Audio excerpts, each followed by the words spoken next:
Kisah pembunuhan paling kejam dan sadis, mangsa ditemui pada 7 Mei 2016 setelah 3 hari mangsa dibunuh. Pembunuhan seorang gadis dikenali dengan dua nama, Ino Farihah dan Indah. Ino Farihah 18 tahun, seorang gadis, dibunuh dengan kejam oleh 3 lelaki. Selain dibunuh dengan cara sadis, mangsa juga dirogol dengan kekerasan dan direjam dengan batang cangkul. Mari sama-sama kita ikuti kisah ini. Kejadian di Jakarta.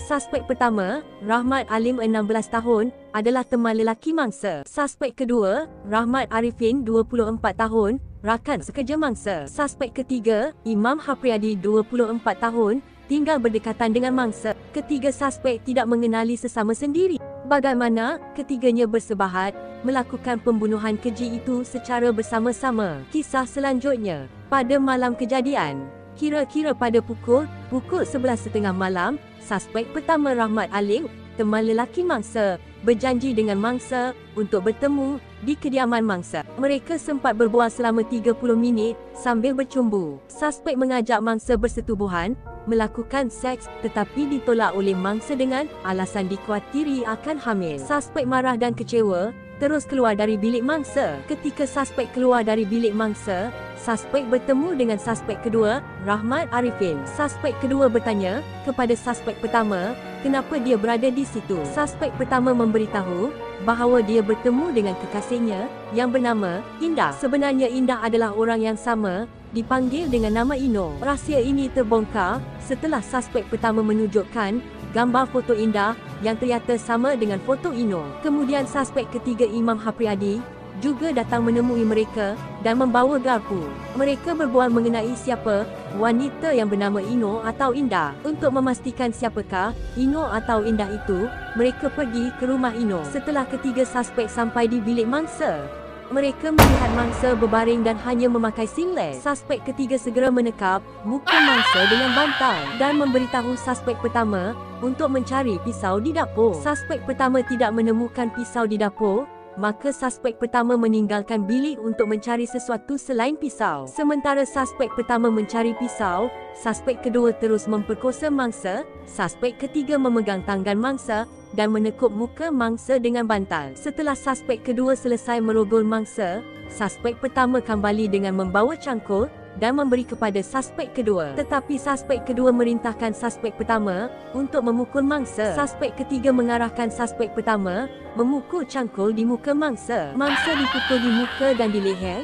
Ini menyebabkan luka terbuka dan darah mericik ke muka mangsa. Setelah memukul mangsa, suspek pertama terus keluar dari bilik kerana geli melihat keadaan mangsa. Tidak lama kemudian, suspek pertama masuk semula ke dalam bilik untuk memastikan mangsa sudah meninggal atau tidak. Namun, ketika suspek pertama masuk, dia melihat kepala mangsa telah digolong menggunakan kain dan mangsa masih bernafas. Tangan mangsa diangkatkan ke atas kepalanya oleh suspek ketiga. Suspek pertama kemudiannya menggigit buah dada mangsa sehingga meninggalkan kesan gigitan. Kekejaman tidak berakhir begitu.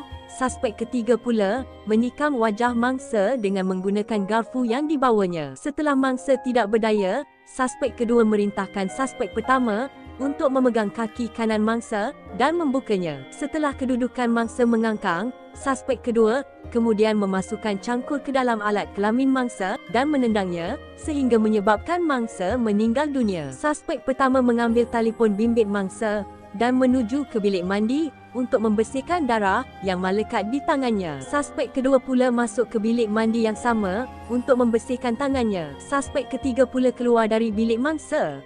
Suspek kedua kemudian pergi ke bilik mangsa untuk mengambil kunci dan mengunci bilik mangsa dari luar. Kunci bilik mangsa kemudiannya dimasukkan ke dalam bilik mangsa melalui tingkap. Selepas itu, ketiga suspek sama-sama pulang ke rumah masing-masing. Setelah 3 hari, mangsa tidak hadir ke tempat kerja, maka kawan sekerjanya datang ke rumah mangsa untuk menemui mangsa. Setelah dipanggil tanpa sahutan, mereka bertindak untuk memecahkan pintu bilik mangsa. Apabila mereka masuk ke dalam bilik mangsa, mereka mendapati badan mangsa dilonggokkan kain. Sambil memanggil nama mangsa dan menyelak timbunan kain, mereka terkejut melihat keadaan muka rakan sekerja mereka dilumuri darah dan kelihatan sudah meninggal dunia. Terkejut dengan kejadian itu, mereka terus menghubungi pihak polis. Mengikut laporan menyatakan, terdapat kesan luka di bahagian luaran dipercayai luka akibat dipukul dengan cangkul di bahagian leher dan wajah. Luka tikaman dengan garpu di wajah dan tanda gigitan pada buah dada di belah kiri mangsa. Menurut laporan, kecederaan dalaman pula akibat disusuk hulu cangkul sepanjang 60 cm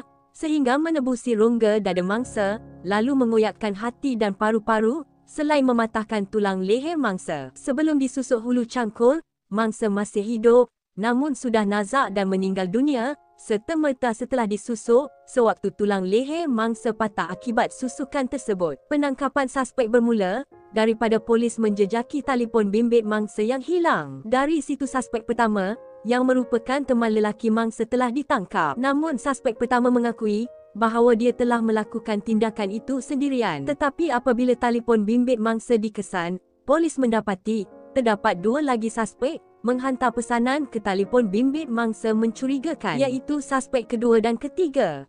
Polis menyiasat, akhirnya menangkap dua suspek lain, iaitu suspek kedua dan ketiga. Mereka berdua terlibat dengan pembunuhan mangsa.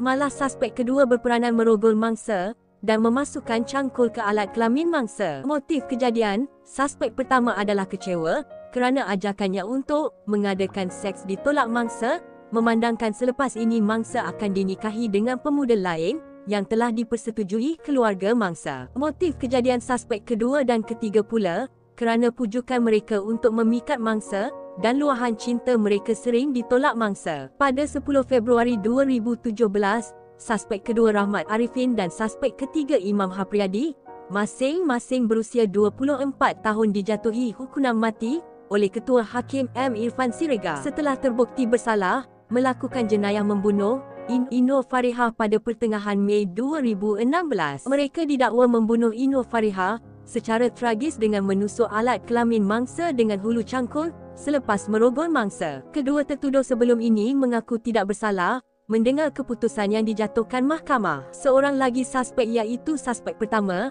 Rahmat Alim merupakan remaja bawah umur, hanya dijatuhkan hukuman penjara 10 tahun pada Jun tahun 2016.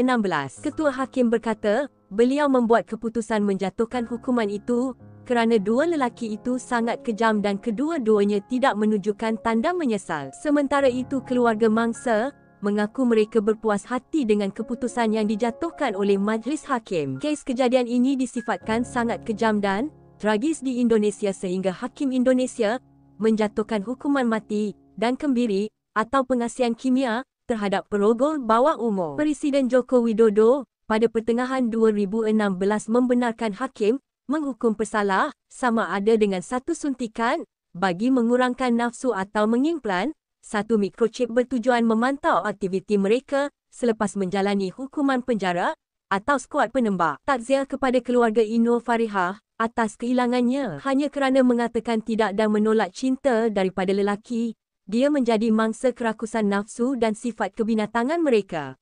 Sekian. Jangan lupa tekan butang subscribe serta loncengnya sekali untuk notifikasi video baru yang dimuat naik. Salam mesra dan salam sejahtera. Sampai kita jumpa lagi di lain masa dan lain waktu.